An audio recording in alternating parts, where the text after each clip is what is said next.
Hello friends, എന്നും ദോശയ്ക്ക് ചട്നിയോ അല്ലെങ്കിൽ സാമ്പാറോ അല്ല ഉണ്ടാക്കാറുള്ളത്. അത് കഴിച്ച് മടുത്തിട്ടുണ്ടാവുമോ?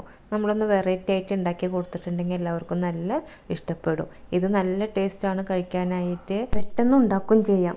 അപ്പോൾ അതിൻ്റെ റെസിപ്പി കാണാം. ആദ്യം തന്നെ ഈ റെസിപ്പി ഉണ്ടാക്കാനായിട്ട് ഞാനൊരു 7 വറ്റൽമുളക് എടുത്തിട്ടുണ്ട്.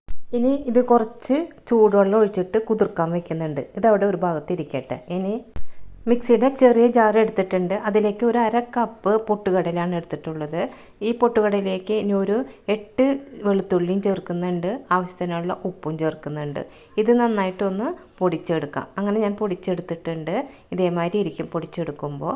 ഇനി ഇത് ഒരു ഭാഗത്ത് വയ്ക്കാം. അതിനുള്ളിൽ നമ്മുടെ വറ്റൽമുളക് കുതിർന്നിട്ടുണ്ട്. അത് ആദ്യം തന്നെ ഒന്ന് അടിച്ചെടുത്ത് കൊണ്ടുവരാം. അതിന് ശേഷം അതിലേക്ക് 2 സവാള ചെറുതാക്കി നുറുക്കിയത് ചേർക്കുന്നുണ്ട്. ഇനി ഇതിലേക്ക് ചേർക്കുന്നത് 1/2 ടീസ്പൂൺ ജീരകവും ആവശ്യത്തിനുള്ള ഉപ്പുമാണ്. ഇതെല്ലാം കൂടെ ചേർത്തിട്ട് നന്നായിട്ട് അരച്ചിട്ട് കൊണ്ടുവരാം. അങ്ങനെ അരച്ച് കൊണ്ടുവന്നിട്ടുണ്ട്.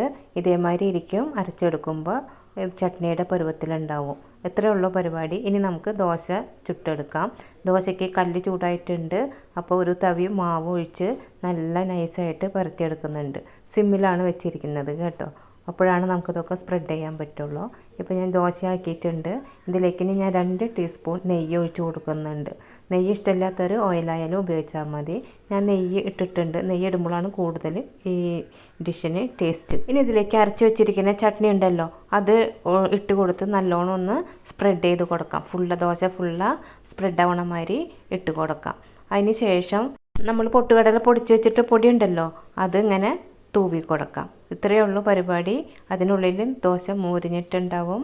നല്ലോണം ഇങ്ങനെ മടക്കിയെടുത്ത് ചൂടോടെ സെർവ് ചെയ്യാം.